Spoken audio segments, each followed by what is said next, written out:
Imagine waking up from what felt like the deepest sleep of your life, only to discover that everyone you loved had already said their final goodbyes.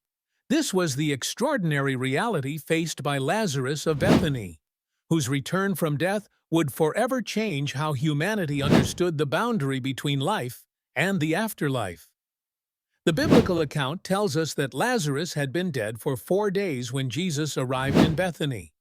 His sisters, Mary and Martha, had already completed the traditional mourning rituals.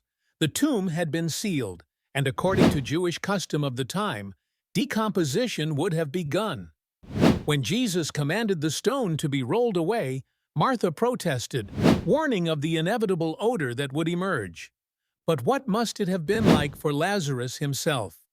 Emerging from the tomb, bound in burial cloths, he would have encountered a world that had moved on without him. His family had grieved, his affairs had been settled, and his place in the community had been filled by the finality of death. The psychological implications of such an experience are profound. Lazarus would have faced what we might call temporal displacement, the disorienting experience of lost time and interrupted relationships. Those who had mourned him would now struggle to reconcile their grief with his living presence. How does one resume normal life after the community has already processed your absence?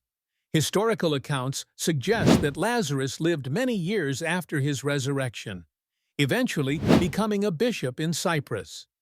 Yet one cannot help but wonder about the weight he carried, the unique burden of being the man who returned from death, forever marked by an experience no other human could truly understand.